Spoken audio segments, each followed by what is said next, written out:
नमस्कार मित्रों, Shukla ji UP 32 channel में आपका स्वागत है। और आज हम इस वीडियो में मित्रों बात करेंगे श्री कृष्ण के बचपन से जुड़े 15 रहस्य प्रमुख रोचक किस्से। तो मित्रों, जो लोग नए हो वो चैनल को सब्सक्राइब कर लें और हम ना देरी करते हुए अपना वीडियो मित्रों शुरू करते हैं। भगवान श्री कृष्ण को हिंदू धर्म में विष्णु को पूर्ण अवतार माना जाता है। वे 16 कलाओं से युक्त 64 विद्याओं में पारंगत थे। वे प्रेम और युद्ध दोनों ही में कुशल थे। उनके बचपन का नाम कन्हैया था, जिन्हें प्यार से लोग कान्हा कहते थे। और जानते हैं उनके बचपन के 15 घटनाक्रमों को उनका कृष्ण नाम ऋषि गर्ग ने रखा था। नंबर 1, श्री कृष्ण का जन्म मथुरा के कारावास में रात्रि को हुआ था। कारावास से निकालकर उनके पिता रातों रात उन्हें गोकुल में नंदराय के यहाँ छोड़ आए थे। नंबर 2, गोकुल और वृंदावन में उन्होंने अपना संपूर्ण बचपन गुजारा। इस दौरान उन्होंने कंस के द्वारा उन्हें मारने के लिए भेजे गए पूतना, कागासुर, श्रीधर, तांत्रिक, उत्कच, बकासुर, अघासुर, त्रिपुरासुर आदि का अपनी माया से वध कर दिया था। नंबर 3, गोकुल और वृंदावन में रहते हुए ही उन्होंने अपनी कई लीलाएं रची। माता यशोदा से जब गोपियों ने उनके मिट्टी खाने की शिकायत की तो यशोदा ने डांटते हुए मुंह खोलने के लिए, फिर जब उन्होंने मुंह खोला तो यशोदा को मुंह में ब्रह्मांड नजर आने लगा। यह लीला देखकर वह भयभीत हो गई थी। नंबर 4, बचपन में ही एक बार उनको उनकी माता यशोदा ने उन्हें ओखल से बांध दिया था। तब उन्होंने उनके जाने के बाद उस ओखल को खींचकर आंगन में लगे 2 वृक्षों को उखाड़ दिया था। उनमें से 2 देवता निकलकर बाल कृष्ण को प्रणाम करके वे कहते हैं कि हम दोनों यक्ष कुबेर के पुत्र नंद कुबेर और मणिग्रीव हैं। श्राप के कारण वृक्ष बन गए थे। आपकी कृपा से हमें उद्धार मिल गया। नंबर 5, बचपन में उन्होंने माखन के लालच में खूब नचाती थीं। सखियां खूब नचाती थीं। कहते हैं कि कुछ ग्वालिनें अपने पिछले जन्म में बड़े बड़े सिद्ध और तपस्वी थे, जिन्होंने घोर तपस्या करके श्री हरि के साथ ममता का रिश्ता मांगा था। यही कारण था कि वे सभी ग्वालिनें उन्हें माता जैसा प्रेम देती थीं और उनके साथ नृत्य करती थीं।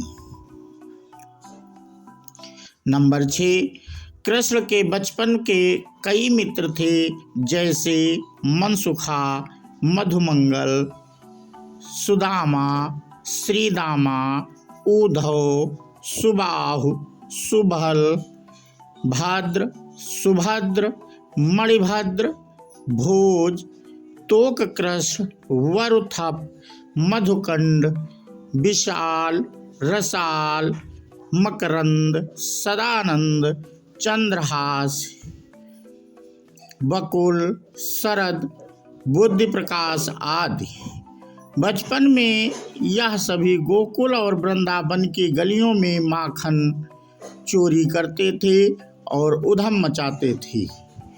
बाल सखियों से चंद्रावली, श्यामा, सैया, सभ्या, पद्मा, राधा, ललिता, विशाखा तथा भद्रा आदि के नाम लिए जाते हैं। नंबर 7, श्री कृष्ण को एक बार माता यशोदा ग्वालिनों की शिकायत पर उन्हें एक अंधेरी कोठरी में कैद के लिए ले जाती हैं। तो वहाँ श्री कृष्ण की लीला से एक भयंकर नाग निकल आता है। तब यशोदा मैया कहती हैं, लल्ला बड़ा भयंकर सांप है, रे तू जा, भाग जा यहाँ से। तब कान्हा कहते हैं कि नहीं, मैं सांप के सामने अपनी मैया को छोड़कर कैसे भाग जाऊं। यह सुनकर मैया भावुक हो जाती है। फिर कृष्ण के संकेत से यह सांप वहां से उन्हें नमस्कार करके चला जाता है। नंबर 8, धनवा नाम का एक बंसी बेचने वाला श्री कृष्ण को बांसुरी देता है। तो वे उस पर पहली बार मधुर धन छोड़ते हैं, जिससे वह बंसी बेचने वाला मंत्रमुग्ध हो जाता है। उसी समय से श्री कृष्ण बांसुरी बजाने वाले बन जाते हैं। उनकी बांसुरी की धुन पर गोपिकाएं और पूरा गोकुल बेसुध हो जाता था। नंबर 9, श्री कृष्ण का राधा से मिलन उस वक्त होता है जबकि राधा के पिता भृषभानु जी बरसाने से उनके घर फाग उत्सव का आयोजन करने के लिए विचार विमर्श करने आते हैं। कुछ लोग कहते हैं कि राधा ने श्री कृष्ण को पहली बार तब देखा था जबकि वह ओखल से बंधे थे। कुछ लोगों के अनुसार श्री कृष्ण और राधा का मिलन गोकुल और बरसाना के बीच हुए फाग उत्सव के दौरान हुआ था और दोनों में प्रेम हो गया था। नंबर 10, कहते हैं कि एक बार श्री कृष्ण ने एक फल बेचने वाली से उनसे सारे फल ले लिए थे और बदले में मुट्ठी भर धान दे दिया था। फल वाली इससे ही संतुष्ट होकर चली गई थी, परंतु जब उसने घर जाकर अपनी पोटली में बंधे धान को खोला तो उसमें से हीरे मोती निकले थे। नंबर 11, कहते हैं कि एक बार अधिक मास में कात्यायनी माँ का व्रत पूजन करने के लिए गांव की कुछ ग्वालिनें गांव के बाहर स्थित यमुना तट के पास के मंदिर में जाती हैं और यमुना में निर्वस्त्र होकर स्नान करती हैं। तो उस दौरान श्री कृष्ण अपने सखाओं द्वारा वहां पहुंचकर उनके तट पर रखे सभी वस्त्र हरण करके एक वृक्ष पर चढ़ जाते हैं। जब ग्वालिने को ये पता चलता है कि तो वे वृक्ष पर बैठे श्री कृष्ण से अपने वस्त्र देने की मांग करती हैं। इस पर श्री कृष्ण कहते हैं कि तुमने यमुना में इस तरह निर्वस्त्र उतरकर उनका अपमान किया है, अब तो तुम्हारे पतियों के सामने ही यह वस्त्र लौटाए जाएंगे। तुम्हें इस तरह स्नान नहीं करना चाहिए था। तब उनका मित्र मन सुखा कहता है कि वचन दो कि फिर कभी नदी में निर्वस्त्र होकर स्नान नहीं करोगी और हमारी शिकायतें हमारी माताओं से नहीं करोगी। तब सभी वचन देती हैं। फिर श्री कृष्ण अपने सखाओं सहित सभी वस्त्र देकर चले जाते हैं। नंबर 12, एक बार श्री कृष्ण की लीला में गेंद यमुना के कालिया देह नामक स्थान पर अंदर पानी में डूब जाती है।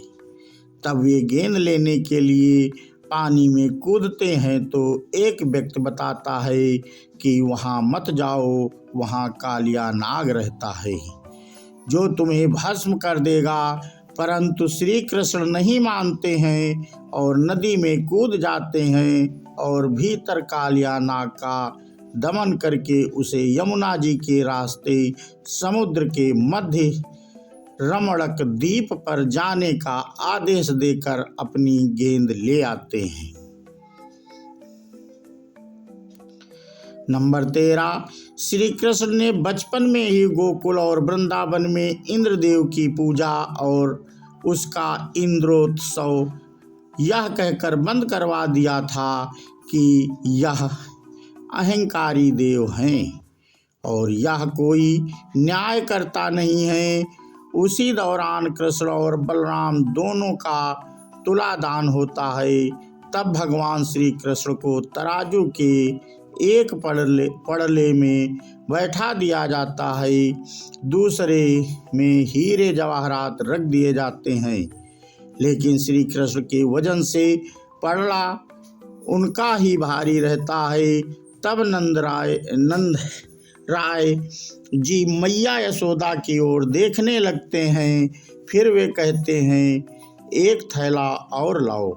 राधा और श्री कृष्ण मुस्कुराते रहते हैं। कई थैले रखने के बाद भी जब कुछ नहीं होता है तो फिर धीरे से ताऊ राधा के पास जाकर उन्हें प्रणाम करते हैं। राधा समझ जाती है।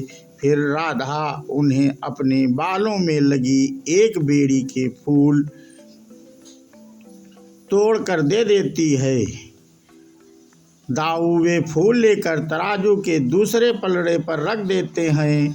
पलड़ा एकदम से झुककर नीचे जमीन से लग जाता है और श्री कृष्ण ऊपर हो जाते हैं। सभी प्रसन्न होकर मुस्कुराने लगते हैं। नंबर 14, इंद्रोत्सव बंद होने से इंद्रदेव कुपित हो जाते हैं तो वे सावर्तक से कहकर गोकुल और वृंदावन में जल प्रलय करवा देते हैं। ऐसे में श्री कृष्ण सभी ग्रामवासियों को बचाने के लिए गोवर्धन पर्वत अपनी अंगुली पर उठा दे लेते हैं और सभी गांव वालों को उसके भीतर आने को कहते हैं। यह देखकर इंद्र और सभी देवता दंग रह जाते हैं।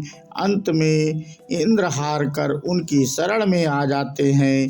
तभी से गोवर्धन पूजा का प्रारंभ भी हो जाता है। नंबर 15, इस तरह श्री कृष्ण ने अपने बचपन में कई तरह की लीलाएं करते हैं। अंत में मथुरा में जाने से पूर्व श्री कृष्ण और राधा उनकी सखियों संग अंतिम महारास करते हैं। इस महारास की चर्चा पुराणों के अलावा भक्त काल के कई कवियों ने की है। मथुरा जाने के बाद वे पहले कुब्जा का उद्धार करते हैं, फिर शिव का धनुष तोड़ते हैं और अंत में कंस का वध करते हैं। बाद में वे सांदीपनि ऋषि के आश्रम में पढ़ने के लिए चले जाते हैं। कंस वध के बाद उनकी बाल लीलाएं समाप्त हो जाती हैं। बोलो जय श्री कृष्ण। तो मित्रों, आज हमने इस वीडियो में श्री कृष्ण भगवान की बाल लीलाओं से संबंधित कुछ जानकारी दी मित्रों। और भगवान की लीलाएं अपरंपार हैं, उन्हें वीडियो में संपूर्ण कभी नहीं उतारा जा सकता है। चाहे पूरे जीवन ही वीडियो कृष्ण भगवान पर बनाई जाए, लेकिन उसका थोड़ा सा अंश हमने आप लोगों से मित्रों शेयर किया। ये वीडियो आपको कैसा लगा ये आप हमें कमेंट करके बताएं। और जो लोग पहली बार वीडियो देख रहे हैं मित्रों, तो वो चैनल को सब्सक्राइब कर लें, जिससे ऐसे धार्मिक वीडियो आपको देखने को मिलते रहें। बोलो कृष्ण भगवान की जय हो। राधे राधे मित्रों। जय भारत, जय हिंद, वंदे मातरम।